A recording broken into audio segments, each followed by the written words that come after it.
ဒီနေ့တော့ရှောက်ချင်တော့ကြက်သားပေါက်ဆုပ်ချက်ဂေါ်ရခါညွန့်ကြက်ဥကျော်နဲ့စားပါတယ်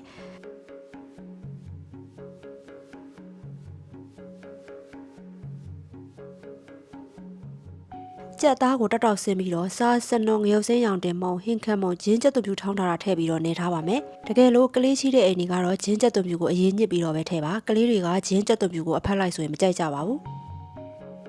အသားတွေနဲ့ပြီးနှက်ထားတော့မှဂေါ်ရခါရွက်ကိုရင်ကြော်ပါမယ်စီပူလာရင်တော့ကြက်သွပြူထောင်းတယ်စနွန်းပါတဲ့ဆွေုံလေးထည့်ပြီးတော့စီတက်ပါမယ်ဂေါ်ရခါရွက်ထည့်ပါမယ်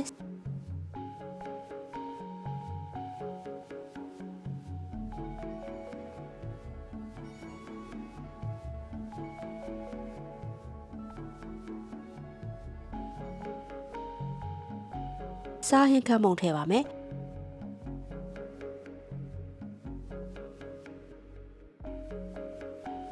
အရွက်အနှဲငယ်နွမ်းလာရင်တော့အရွက်အီအောင်လို့ရေနှဲငယ်ထဲအဖောပြီးတော့ခဏတည်ထားပါမယ်ခဏနေတော့ကြက်ဥထည့်ပါမယ်ကြက်ဥကြက်အောင်တခြားလေးကြော်ပြီးတော့ဂေါ်ရခါရွက်ကြက်ဥကြော်လေးချက်ပါပြီ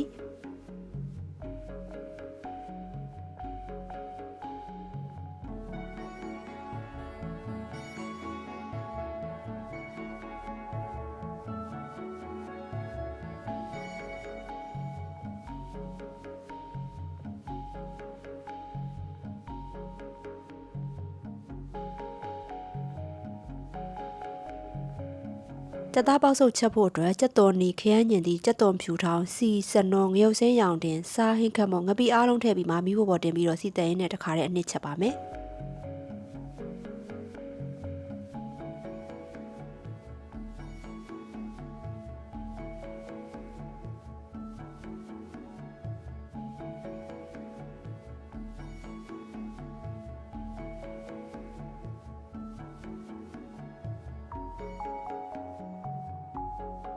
ခရဲညင်သည့်အီအောင်လို့ရေနှဲငယ်ထည့်ထည့်ထားပါမယ်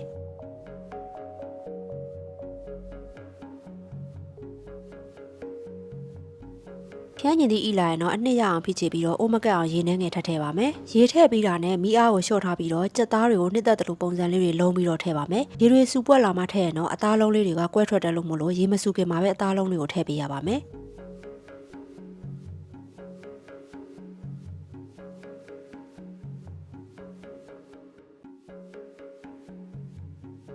အနံ့မွေးအောင်လို့စီတက်ရွက်လေးထည့်ပါမယ်မရှိရင်လည်းမထည့်လို့ရပါတယ်ကြက်သားကရေထွားအောင်မှမို့လို့ရေထက်မထည့်တော့ပါဘူးရေခမ်းစီပြန်လာတဲ့အထိချက်ပြီးရင်တော့ကြက်သားပေါက်ဆုပ်ချက်လေးချက်ပါပြီ